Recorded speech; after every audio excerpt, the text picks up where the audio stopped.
মানুষের সমাহার।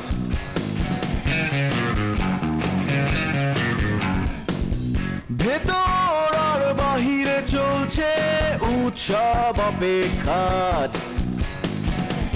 এই শহরের হাজারো বাড়ির মতো নিয়ে হাসি কান্নার গল্প যত। এই শহরের হাজারো বাড়ির মতো নিয়ে হাসি কান্নার গল্প যত। প্রতিবার এখানে বেজে যায় calling bell, calling bell, calling bell, calling bell, calling bell.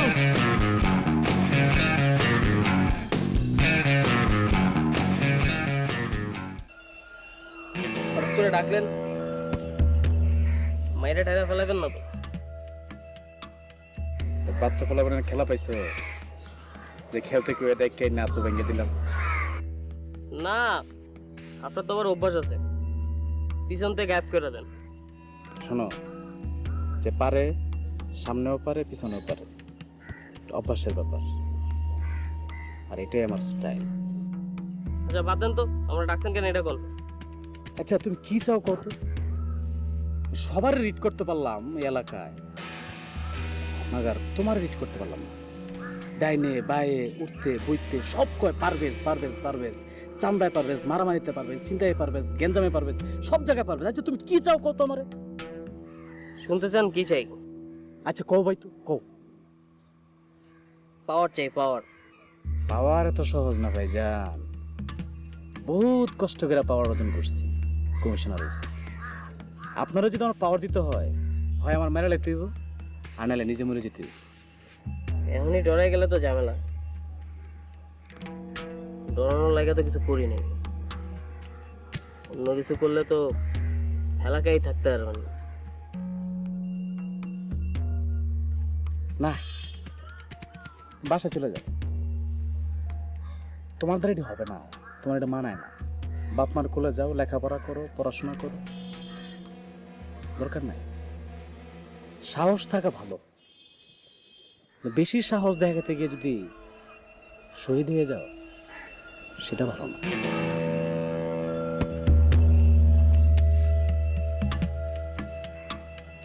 শুনেন, আপনার একটা কথা কই।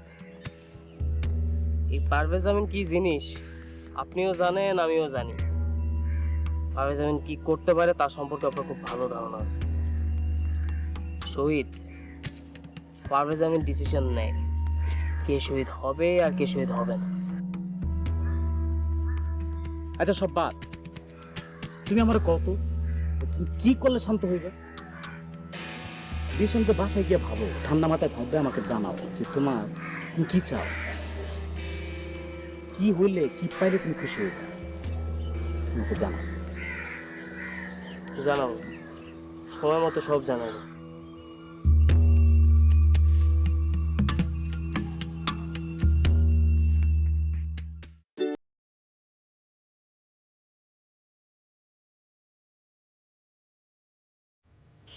কি ব্যাপার, তুমি কদিন আমার ফোন ধরো নাই কেন? পড়াইতেও আসলা না, এখন আবার এখানে দাঁড়ায় আছো, প্রবলেম কি?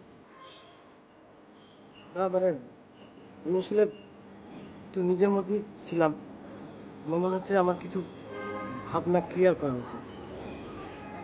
কি ভাবনা? মানে আমার তোমাকে পড়ানো উচিত কিনা এটা নিয়ে ভাবছিলাম। মানে পড়াবো কিনা মানে কি?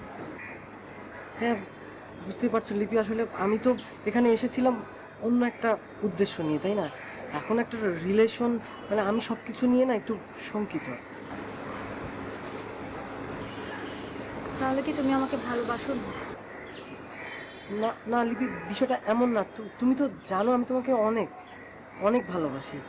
আসলে আসলে মানে আমি চাই না আমার এই প্রবলেমগুলোর সাথে আমি তোমাকে জড়িয়ে ফেলি, কিন্তু সমস্যাটা যেটা হচ্ছে যে তোমার বাসা, ধরো এই যে শিউলাপার এক ধরনের এক্সপেকটেশন, তোমার বাবা বাসার অন্য সবার এক ধরনের এক্সপেকটেশন, তারপর আমার নিজেরও কিছু ঝামেলা আছে। মানে আমি কেবল মাস্টার্সটা শেষ করতে যাচ্ছি, এরপর একটা স্ট্রাগল লাইফ আছে আমার, আর আমার মায়ের দায়িত্ব তো আমাকে নিতে হয়। সব কিছু মিলিয়ে তোমার ক্যারিয়ার তুমি কেবল শুরু করেছো, আমি ঠিক বুঝতে পারছি না। আমি তো তোমাকে বলি নাই যে আমাকে এখনই বিয়ে করতে হবে, তাই না? তুমি স্ট্যাবলিশ হও, সময় নাও, আমি তোমার জন্য ওয়েট করব। কতদিন? 3 বছর, 4 বছর, 5 বছর ওয়েট করব। ঠিক আছে, আমাকে আমাকে তারপর আরেকটু ভাবার সময় দাও প্লিজ।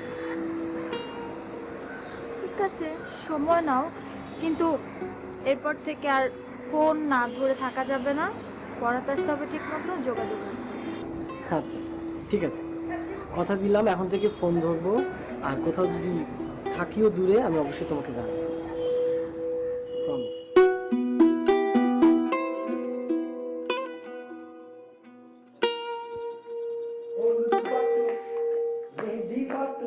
এই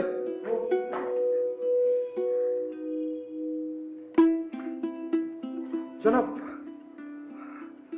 কি বাড়াবাড়ি লাগাইছিস? ব্যাগে কালকা নাকি? জনাব, শিলিয়াপুর বিয়ে না, পরে কিন্তু খুশি চলে আসছে মনের মধ্যে, এখন থেকে খুশি। শিলের বিয়ে হইতেছে না? আমি তো এবার তো প্রথম কাজে আসলাম, তো শিলনটি কি পড়ে? 9 10 পড়ে, মেট্রিক পরীক্ষা দেয় নাই। আমি এক দোকানে, চালের দোকানে কাজে নিলাম, বস্তা টানতাম। তারপরে দুপুর হইলে টিফিন কেড়ে বাসায় আইতাম, আমার হাতে খাবার নিতাম। যখন আইতাম, এই মেয়েটা কোন দিন আমারে খালি পেটে দোকানে পাঠায় না, সকালে বাসায় আইলে আমার সকালে ঠিকই খাওয়াইতো। বাসায় আইলে যদি রোদ দিয়ে আইতাম, তোর মনে কর বাসায় আওয়ার পরে এগুলো শরবত খাওয়াইতো। একবার বৃষ্টির মধ্যে ভিজাইছিলাম, আমার পরে আমার মার মতন আমার মাথাটা মুচ্ছা দিছিল। তারপরে দুপুর বেলা কয়, বাজান কি খাইবা? কাকা তুমি কি খাইবা? তারপর খিচুড়ি মিচুড়ি খাওয়াইলো। শিউলি খেলা হাউ মাউ চিল্লাচিল্লি করে বললে আমরা মনে করি হে এমন, হ্যার মনটা যে কত বড় কোনো কল্পনা করতে পারতি না। তোর কি মনে হয় আমি পড়ালে শিক্ষা এই বাসায় এসেছি? কাম তো করতাম মুনির, মিনতির কাম করতাম। আফসার সাহেব একদিন ধরে লইলো যে আমার এনে কাম করবা, আমি হ। হ্যার দোকানে কাম নিলাম, বাসায় থাকতাম তখন। এই শিউলি খেলা জোর করে দইরা সরা সরা কক এগুলো শিখাইলো। আমার তো মা নাই, শিউলি খেলার কাছে আইলে মনে দিকে জানোস আমার মার কাছে আইছি। আমার মারাও আপনার পূরণ করতো, হ্যাঁ তো বিয়ে হয়ে যাইব। এই বাসাটার মধ্যে এত মানুষ আছে, কিন্তু এই মানুষটা এই বাসার প্রত্যেকটা মানুষরে মানুষের মতো মানুষ বানাইছে। তোর রুহুল আমিন ভাই, হে যে দুনিয়ার বলদ, দুনিয়ার লস লাভ এগুলা খায়, মানুষের অবিশ্বাস করে, এগুলো সব খেয়াল খোঁজ কে রাখতো? সারাটা জীবন হিরুমা ছিল, সব খেয়াল খোঁজ রাখছে হইলে গিয়া শিউলি, ইসাক, আর একটা স্লো মোশন মানুষ। ওরে পড়ালেখা, ওরে সবকিছু ঠিকঠাক করে দেওয়া, ওরে খাওয়া দাওয়া গোসল ভর্তি করতে কি একটা যন্ত্রণা, চিন্তা কর। এগুলো সব কে করছে? শিউলি আন্টি। তোর এই যে পারভেজ, লিপি, সবার এক হাতে সামলাইছে। হ্যাঁ, এই পড়াশোনার পাশাপাশি সবার সব কাজ করছে। কুদিনী করে বুঝতে দেয় না যে বাসার মধ্যে একটা মা নাই বা একটা বড় মহিলা নাই। আফসার সাহেব দুনিয়ার এরকম বাউন্ডারি একটা মানুষ, দুনিয়ার এই কাম সেই কাম আ কাম দুনিয়ার এগিয়ে নিয়ে থাকতো। ভাবি পড়ে যাওয়ার পরে এই পুরো সংসারটা শিউলি একলা সামলাইছে, বুঝছস? এই জন্য মনটা খারাপ। আমার সামনে এই বিয়ার কথার কবি মাথা নাতে ফালাফালি করবে, আনন্দ মনের ভিতরে। ওকে জনাব, ঠিক আছে।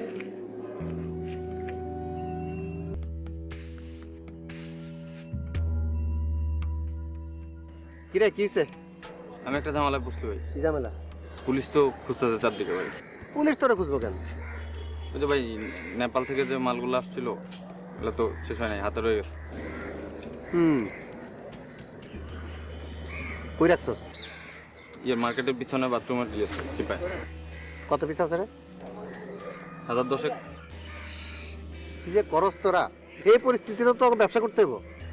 ভাই এই পরিস্থিতিতে যদি ওটা না চালাই খামু কি ভাই? 2-1 দিনের মধ্যে সব মাল খালাস করে ফেলা। আর এখন থেকে মনে রাখবি, চালান আসার পরে যত দ্রুত পারবি খালাস করে ফেলাবি, কোনো স্টক রাখবি না। পরিস্থিতি ভালো না, বুঝছস? হ্যাঁ ঠিক আছে। আর আপনি একটু সাবধানে থাকেন ভাই।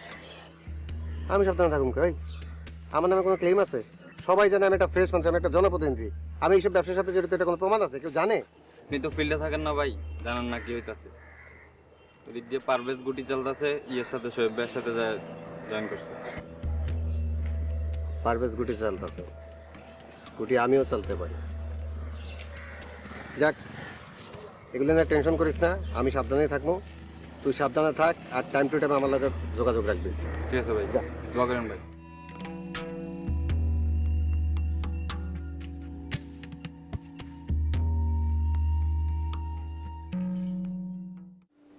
আমি আমরা বসছি আসলে ইসাকের বিষয়ে একটু কথা বলতে। তোকে তো বলেছিলাম যে ও কাপড়ের ব্যবসাটা করতে চাচ্ছে না, মানে সবকিছু মিলিয়ে।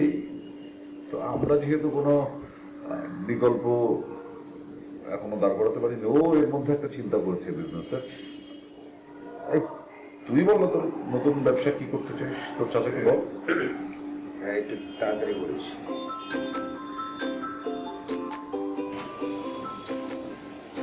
আমি চিন্তা করেছি